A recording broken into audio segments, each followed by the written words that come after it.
जब आप जागृत अवस्था में भगवान का नाम जपेंगे तो मनुष्य जो दिन में करता है तो क्या हमारा जो पिछला पाप है, पिछला कर्म है, तो अच्छा कर्म होता है मनुष्य के शरीर से, और जो पाप कर्म होता है मनुष्य भगवान के शरणागति में रहता है।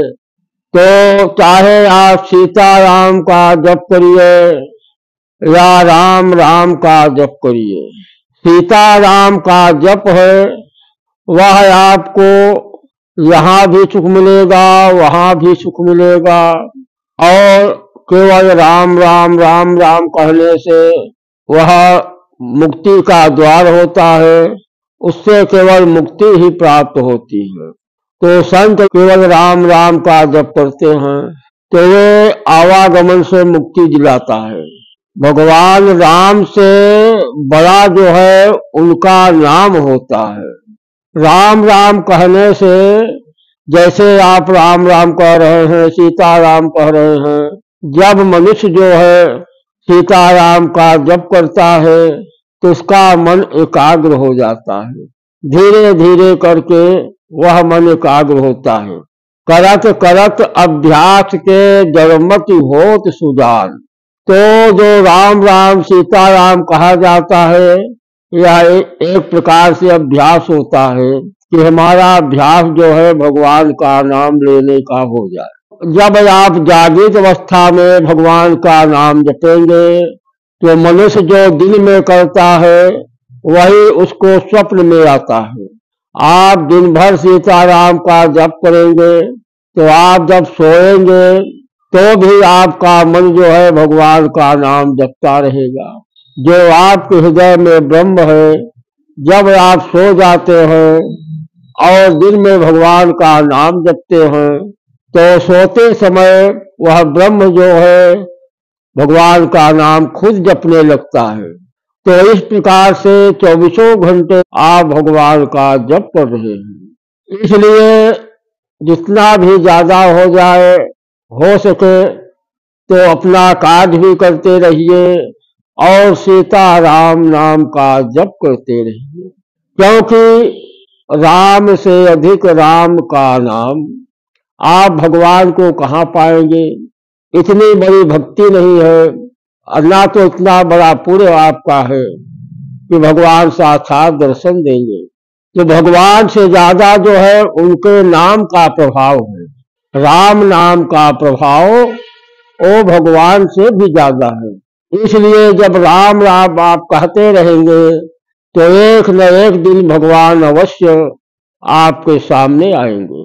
धीरे धीरे आपकी भक्ति जो है बढ़ती जाएगी और यहाँ तक हो जाएगी कि भगवान जो है आपके सामने आएंगे, आपको प्रत्यक्ष आशीर्वाद देंगे। तो यहाँ तक पहुँचने के लिए आपको पहले भगवान की भक्ति करनी पड़ेगी और राम नाम का जप ज्यादा से ज्यादा करना पड़ेगा।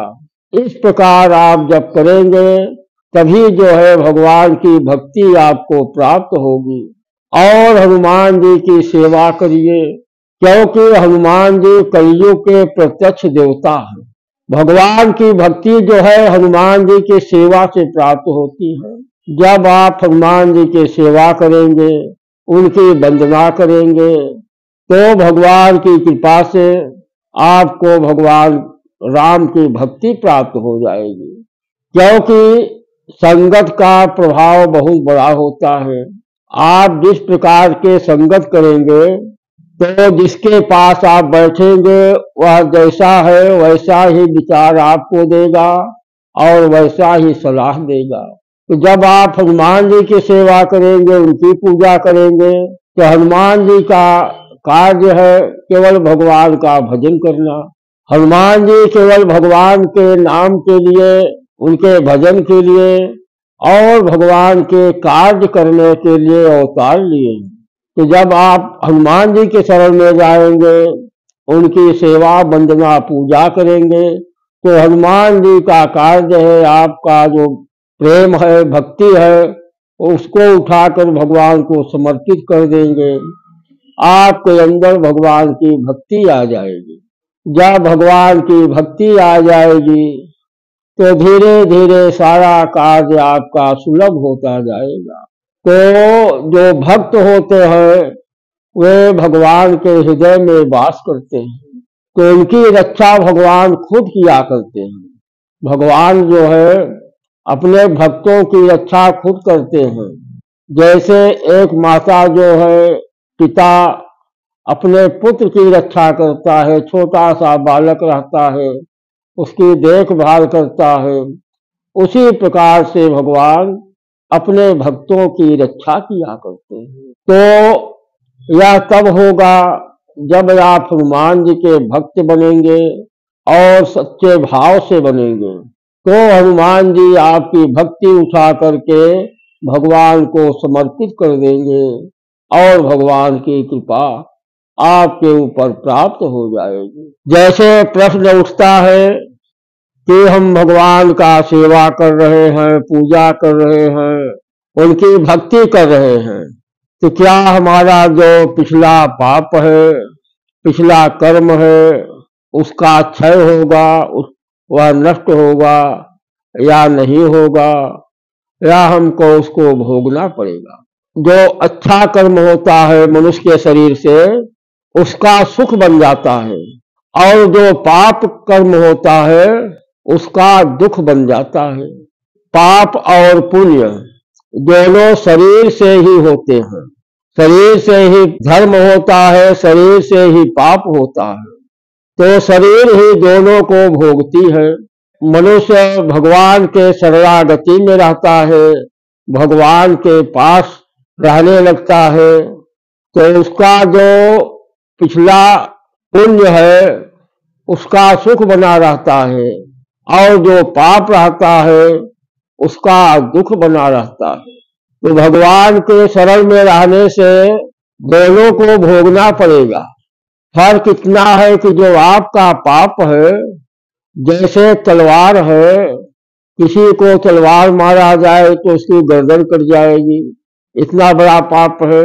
तो आप भगवान के शरण में जब रहेंगे तो वह तलवार जो है सुई के नोक के बराबर हो जाएगा, इतना बड़ा प्रभाव होता है, परंतु नष्ट नहीं होता।